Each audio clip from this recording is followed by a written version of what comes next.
Israel से कुछ ऐसी तस्वीरें आई हैं जिन्हें देखकर करोड़ों भारतीय भड़क गए हैं। इन तस्वीरों ने इजराइल के लोगों को भी रुला दिया है और भारतीय लोगों को भी। तस्वीर में आपको कुछ महिलाएं दिख रही हैं। इन महिलाओं के हाथ में जो बैग है उसने इजराइल में बवाल खड़ा कर दिया है। दरअसल गाजा में युद्ध विराम होने के बाद हमास ने सबसे पहले 3 इजरायली महिला बंधकों को रिहा किया। तीनों महिलाओं के हाथ में हमास द्वारा दिए गए गिफ्ट्स हैं। अब इन्हीं गिफ्ट बैग्स को लेकर इजराइल भड़क गया है। इन गिफ्ट्स को इजराइल के मुंह पर तमाचा कहा जा रहा है। अब आपको बताते हैं कि रिहा करने से पहले हमास ने इन तीनों इजरायली महिलाओं को बैग में क्या दिया था। इस बैग में गाजा का नक्शा दिया गया है जिसमें दोबारा हमास का अधिकार दिखाया गया है। बैग में हमास की कैद के दौरान इन महिलाओं की कुछ तस्वीरें हैं।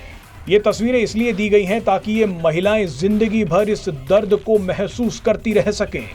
इसके अलावा हमास ने एक बंधक को पिंक ड्रेस पहना दी जो फिलिस्तीनी झंडों से ढकी हुई है। यानी इन 3 महिलाओं को रिहा करके हमास ने ऐसा प्रोपोगेंडा चलाया जिसने इजराइल को शर्मिंदा कर दिया है। हमास ने इन तीनों बंधकों को एडवर्टाइजमेंट प्रोडक्ट की तरह इस्तेमाल किया है। अब कई इजरायलियों का मानना है कि इस शांति समझौते में इजराइल को काफी नुकसान उठाना पड़ सकता है। इसीलिए इजराइल को हमास के साथ ये शांति समझौता तोड़ देना चाहिए। इस शांति डील और हमास के गिफ्ट को देखकर इजराइल के नेशनल सिक्योरिटी मिनिस्टर बेन गिविर अपना इस्तीफा दे चुके हैं।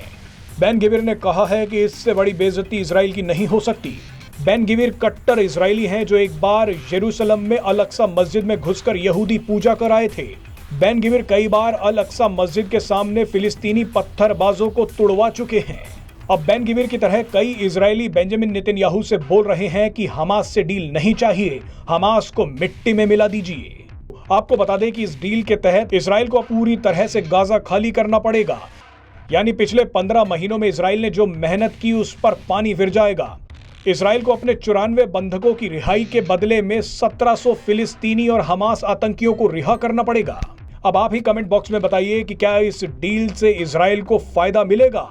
क्या इजराइल को इस डील से बाहर हो जाना चाहिए?